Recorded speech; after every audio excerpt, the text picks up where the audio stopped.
آپ کو معلوم ہے کہ ہم بڑے انوائرمنٹ کے حوالے سے ولنریبل ملک ہیں.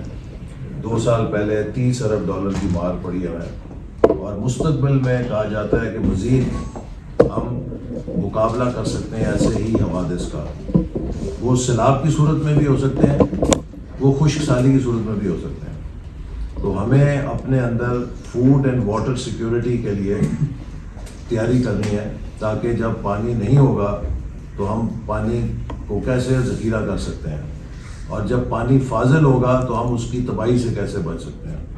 اور اسی سے جڑی ہوئی بات فوڈ سیکیورٹی ہے کہ ہم اپنی زراعت کو ان موسمیاتی تبدیلیوں سے کیسے بچائیں. اس کے لیے ہمیں کافی ریسرچ کی ضرورت ہے, جس کا مطلب یہ ہے کہ ہم اپنی سیڈز کی ورائٹیز کو چینج کریں جو ویدر ریزسٹنٹ ہوں, اور اس میں ہمارے جو زراعت کے تحقیقی ادارے ہیں ان سب کو اس طرف جوڑا جائے. اور پھر ایگریکلچر میں خود ٹیکنالوجی بہت جو جسے کہتے ہیں کہ حیران کن تبدیلیاں لا رہی ہے, چاہے وہ ڈرون ٹیکنالوجی ہے, چاہے وہ سیٹلائٹ ٹیکنالوجی ہے, چاہے وہ بایو ٹیکنالوجی ہے. یہ ساری چیزیں ایگریکلچر کو بہت تیزی سے چینج کر رہی ہیں, اور ہم بھی اس پہ اس نئے رجحانات سے خود کو جوڑیں. اور اس پہ یہ زبانی باتیں نہیں ہیں, اسی لیے 1000 کے قریب ایگریکلچر کے گریجویٹس اور سائنٹسٹ اس سال ہم چین بھیج رہے ہیں تاکہ وہ جدید سکلز لے کر آئیں اور وہ آ کے زراعت میں اپنا کام کریں.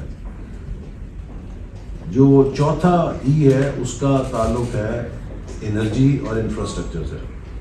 آپ جانتے ہیں کہ انرجی جو ہمارا ایک بہت اہم شعبہ ہے جس کے بغیر معیشت نہیں چلتی, لیکن بدقسمتی سے جو ہماری انرجی کی سپلائی تھی جس کو ایک خاص ڈیمانڈ پہ ہم نے فورکاسٹ کیا تھا, 2018 کے بعد وہ ڈیمانڈ کریش ہو گئی اور ہمیں ایک بڑے بحرانی, پہلے بجلی تھی نہیں, اب بجلی ہے تو ہمیں یہ نہیں پتا اس سے کرنا کیا ہے, کیونکہ ہماری ڈیمانڈ کریش کر گئی. وہ ہماری جو پروجیکشنز تھی کہ 6% پہ ہم گرو کریں گے, وہ ایک دم نیچے جب گرے تو اس سے اب ایک سرپلس انرجی سے ہم اس کا سامنا کر رہے ہیں. تو ساتھ ہی ساتھ سرکولر ڈیٹ ہے جس کی بڑی وجہ بجلی کی چوری ہے, اور اس وقت پورے ملک کا جو بجلی کا بوجھ ہے وہ 4 ڈسکوز نے اٹھایا ہوا ہے, اسلام آباد, گجرانوالہ, فیصل آباد اور کسی حد تک لاہور. یہ وہ ڈسکوز ہیں کہ جو جہاں 90% سے زیادہ ریکوری ہوتی ہے, اور باقی جو ڈسکوز ہیں کہیں 60%, کہیں 65%, کہیں 50%, کہیں 40%. تو ان سب کا جو خسارہ ہے وہ یقیناً انہی کے کنزیومرز کے اوپر پڑتا ہے, اسی لیے ہمارے بجلی کے بل زیادہ ہے. تو ہم کس طرح یہ ریکوری کو بہتر کریں جس سے کہ ایفیشنسی اگر آئے گی تو افورڈیبلٹی بھی آئے گی, اور وہ بھی ایک حکومت کے لیے چیلنج ہے, اور یہ ہماری ایک قومی ترجیح ہے کیونکہ اس کے ساتھ ہی پوری معیشت کی گاڑی جڑی ہوئی ہے. اور انفراسٹرکچر میں اب ہماری کوشش ہے کہ جو سی پیک کا انفراسٹرکچر ہم نے بنایا ہے اس کو ہم لیوریج کریں سینٹرل ایشیا اینڈ بیونڈ, کہ اپنی ریل اینڈ روڈ کے کنیکٹیوٹی کو وسطی ایشیا اور یورپ تک پھیلا کے ٹریڈ کوریڈورز کو ادھر کھولیں. اسی طرح مڈل ایسٹ اور افریقہ کی طرف جو بحری راستے ہیں گوادر پورٹ کے ذریعے ان کو کنیکٹ کریں, اور اگلے 5 سے 10 سالوں میں ایک ٹریڈ کا ہب بنانے کے لیے پاکستان کو کوشش کریں. 5واں ای جو ہے میرے نزدیک بڑا اہم ہے, اور وہ اس کا تعلق سوشل سیکٹر سے ہے. ہماری اگرچہ ایکوٹی, امپاورمنٹ اور ایتھکس کہ ہمارے ملک میں معاشی ترقی کے جو اشاریے ہیں وہ مڈل انکم کنٹریز کے قریب ہیں, لیکن جو سوشل انڈیکیٹرز ہیں وہ افریقہ کے پسماندہ ترین ممالک کی صف میں ہیں, چاہے وہ تعلیم ہے, چاہے وہ صحت ہے, چاہے وہ پاپولیشن کی گروتھ ہے. تو اگر ہم نے ترقی کو دیر پا بنانا ہے تو اس میں ایکوٹی ہونی چاہیے, لوگوں کی شمولیت ہونی چاہیے, غربت کا خاتمہ ہونا چاہیے. اب غربت کو ختم کرنے کے لیے اور پائیدار ترقی کے لیے انسانی وسائل پر آپ کو توجہ دینے کی ضرورت ہے, اور بالخصوص تعلیم, صحت اور آبادی کی گروتھ یا پاپولیشن پلاننگ. یہ وہ بنیادی ڈرائیورز ہیں جس سے غربت پیدا ہوتی ہے. غربت کا سب سے بڑا فارمولہ ختم کرنے کا دنیا میں ہے کہ غریب کے بیٹے اور بیٹی کو اچھی تعلیم دو, وہ خود بخود نکل جاتا ہے اس ٹیپ سے. لیکن اگر غریب کی اولاد تعلیم سے نہیں جڑے گی, اچھی تعلیم نہیں ملے گی, تو وہ اسی سائیکل کو کبھی توڑ نہیں سکے گی. غریب کو آپ علاج کی سہولت دیں اور اس کی ان چیزوں کو, مثال کے طور پہ ہم دنیا میں سب سے بڑا ہیپاٹائٹس سی کا ملک ہے, جس میں ہیپاٹائٹس سی سب سے زیادہ ہے. یہ کتنے غریب ہیں جو بیچارے مزدوری کے لیے جانا چاہتے ہیں, ان کو ویزا مل جاتا ہے, ٹیسٹ ہوتا ہے ہیپاٹائٹس نکل آتا ہے, ویزا کینسل ہو جاتا ہے. ہر چوتھا پانچواں بندہ دیہات میں آج کل ہیپاٹائٹس سی کا بیمار ہے. پھر ان کا علاج کے لیے پیسے ان کے لگتے ہیں, ان کی اپنی جو پروڈکٹیوٹی ہے وہ کمپرومائز ہو جاتی ہے. اس کے لیے ہم نے اب 67 ارب روپے سے ایک منصوبہ شروع کیا ہے, جس کا مقصد ہے کہ 3 سالوں میں ہیپاٹائٹس سی کو ختم کیا جائے. اور یہ ایجپٹ نے کیا 3 سالوں میں, مصر نے کامیابی سے کیا, تو کیا وجہ ہم نہیں کر سکتے. تو اسی طرح ڈائبٹیز ہے, اس کے لیے ہم نے پروجیکٹ شروع کیا ہے. سٹنٹنگ ہے بچوں کی. اب بچوں کی جو جسمانی نشو و نما جب نہیں ہوتی صحیح, تو ان کی ذہنی صلاحیت بھی تخلیقی نہیں ہوتی, کوگنیٹو ایبلٹیز ان کی سفر کرتی ہیں.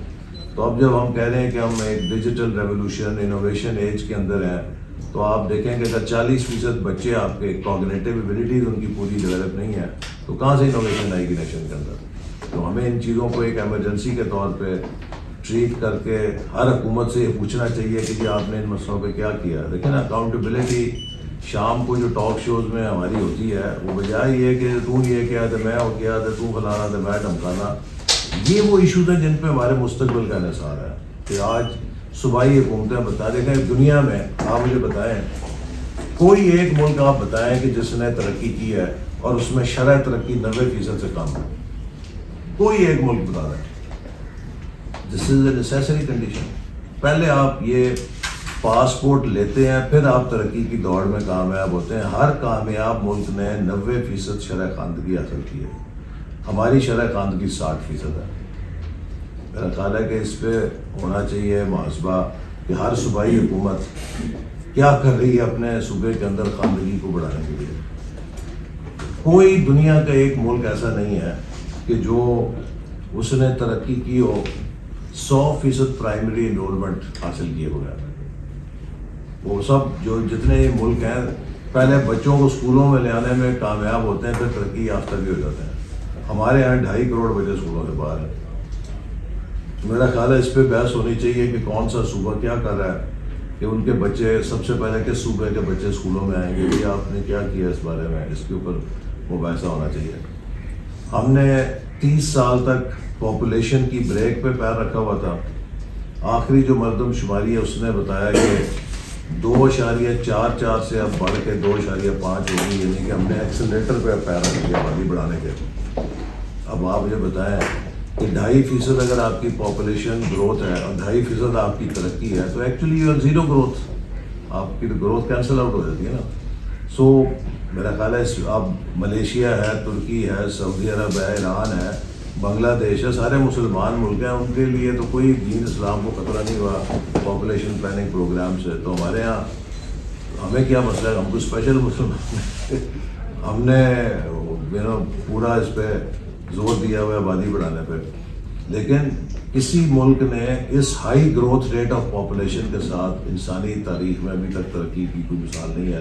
اس 20ویں صدی میں, 21ویں صدی میں کہ کسی ملک کی 2.55 ترقی بڑھنے, آبادی بڑھنے کی شرح اور وہ ترقی میں بھی کامیاب ہو گیا. لہٰذا اگر ہم نے ترقی کرنی ہے تو اس کو 2% سے نیچے لے کر آنا ہے. تو آئی تھنک اکاؤنٹیبلٹی ہونی چاہیے. آپ کیا کر رہے ہیں پاپولیشن کو گھٹانے کے لیے, یا اس کے لیے آپ کی کیا کارکردگی ہے. اسی طرح جو ہمارے امپاورمنٹ کے تحت 2 طبقے ہیں جن پر ہم سمجھتے ہیں کہ فیوچر ہمارا ڈیپینڈ کرتا ہے, نوجوان اور خواتین کی ترقی. چونکہ کامیاب معیشت جتنی دنیا کی ہیں ان سب میں فیمیل ورک فورس پارٹیسپیشن از 50% پلس. جب تک کوئی ملک 50% سے زیادہ خواتین کو ورک فورس میں شامل نہیں کرتا, وہ اس ترقی کی دوڑ میں تھریش ہولڈ کراس نہیں کرتا. ہماری 23% کے قریب ہے. So almost we have to double the number of women who are may be working right now. ان کو ورک فورس کے اندر لے کر آنا ہے. اس کے لیے ہم کیا کر رہے ہیں. پھر یہ نوجوان ہیں کہ جن کے اتنی بڑی ہمارے پاس ہجوم ہے, سمندر ہے. اگر انہیں ہم سکلز دیں گے تو کامیاب ہیں, اگر نہیں دیں گے تو یہ ایک تقریبی قوت بن جائے گی. تو اس کے لیے ہماری تو پوری پرائرٹی ہے. پرائم منسٹر نے چین کو کہا 2 لاکھ نوجوانوں کو آئی ٹی سکلز دیں ہر سال, تو ان کے ساتھ مل کے ہم 2 لاکھ نوجوانوں کو آئی ٹی سکلز دیں گے. اس کے علاوہ حکومت اپنے پروگرام بھی کر رہی ہے جس میں 2 لاکھ کے قریب وہ اپنے پروگراموں کے ذریعے نوجوانوں کو یہ آئی ٹی سکلز دے گی. اور اسی میں جو تیسرا جو 5th ای کا ایک تیسرا ایلیمنٹ ہے وہ ایکوٹی ہے, ایتھکس. کہ کسی بھی معاشرے کی ترقی میں ethics and values play a key role. کہ ہمارا ویلیو سسٹم کیا ہے, how much are we honest in our transactions.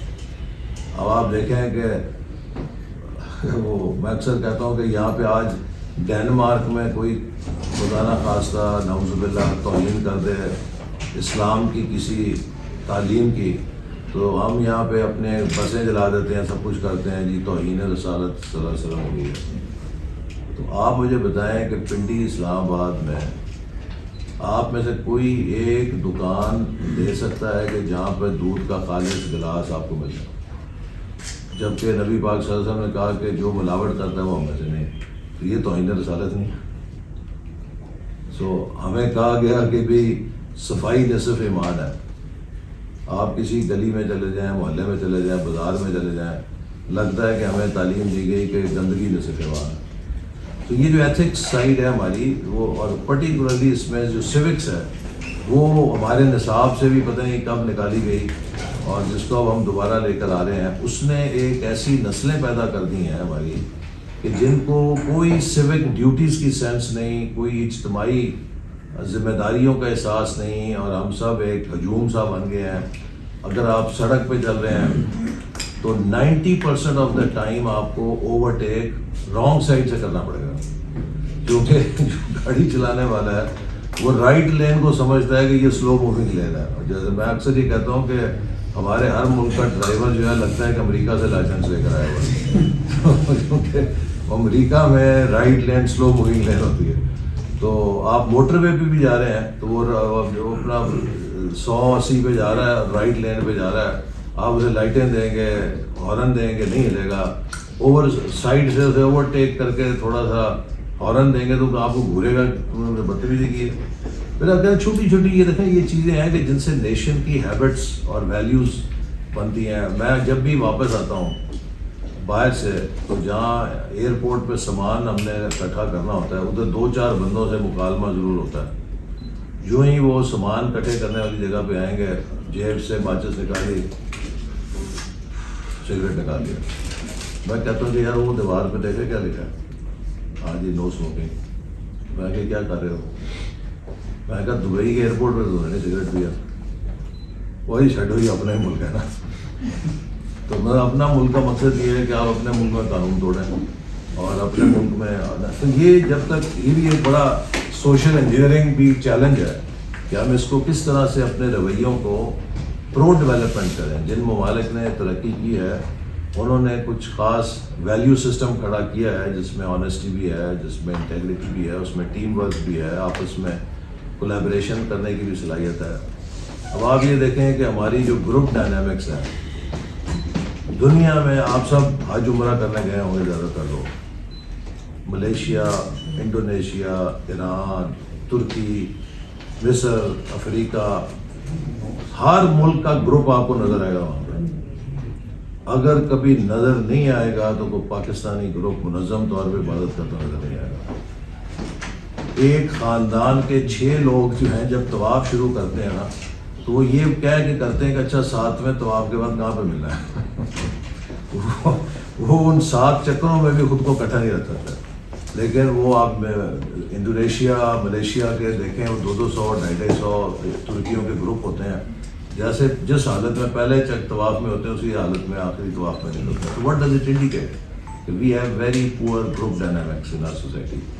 تو ہماری اسی لیے جو اجتماعی صلاحیت ہے, انفرادی طور پہ ہم بہت پہلوان ہیں لیکن اجتماعی طور پہ ہماری کارکردگی کم ہے. تو یہ وہ ایشوز ہیں کہ جنہیں اگر ہم اجاگر نہیں کریں گے, ڈبیٹ میں نہیں لائیں گے تو یہ کبھی تعمیر میں نہیں آ سکتے. تو یہ ایک ہولسٹک سا ایجنڈا ہے جس کا مقصد صرف یہ ہے کہ ہم ملک کو ایک تیز رفتار پائیدار ترقی کے راستے پہ ڈالیں، اور اس کے لیے سب اپنے اپنے شعبے میں کردار ادا کریں. ہمارا قطعاً مستقبل اس بات پہ انحصار نہیں ہے کہ صبح کیا مرچ مسالے کی سرخی رہے گی.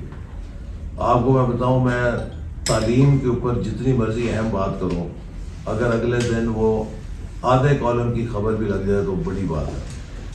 ابھی یہاں بیٹھ کے میں عمران خان کے بارے میں ایک بیان دوں تو صبح کی 4 کالم کی سرخی ہے. I think this needs to change, کہ we need to give importance to subjects جن پہ ہمارے مستقبل کا دار و مدار ہے. ہمارے مستقبل کا دار و مدار ان چیزوں پہ ہے کہ ہم کس حد تک ایک معاشی قوم بنتے ہیں، اکنامک ایجنڈے کے ساتھ ہم کتنے نتھی ہوتے ہیں، اپنی ایکسپورٹس کیسے بڑھائیں گے، ٹیکنالوجی کی صلاحیت کو کیسے حاصل کریں گے، ہم کس طرح سے اپنی پروڈکٹیوٹی کو دنیا کے ہم پلہ کریں گے، اپنے نظام تعلیم کو کس طرح دنیا کے ساتھ منطبق کریں گے. کبھی ہمارے نظام تعلیم پہ میننگ فل ڈبیٹ نہیں ہونی چاہیے. ہمارے ملک میں مدارس میں کتنے بچے زیر تعلیم ہیں، ان کا مستقبل کیا ہے، اس پہ بحث نہیں ہوتی. اس پہ بحث ہونی چاہیے. بعض تخمینے تو کہہ رہے ہیں کہ شاید اب مدارس میں نارمل اسکولوں کے مقابلے میں زیادہ بچے چلے گئے، لیکن ان کا کیا مستقبل ہے؟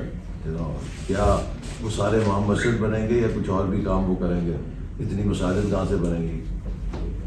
تو اس کے لیے ہم نے مین اسٹریمنگ کیسے کرنی ہے، ہماری جو نارمل اسکولوں میں ہو رہا ہے وہ کتنا ریلیونٹ ہے آج کے دور اور مستقبل کے حوالے سے. تو یہ وہ میری گزارش ہے کہ دیکھیے یہ ہمارے سوچنے کا کام نہیں ہے، یہ ہر پاکستانی کے سوچنے کا کام ہے. اور آپ لوگ اوپینین میکرز ہیں، you are the agenda setters.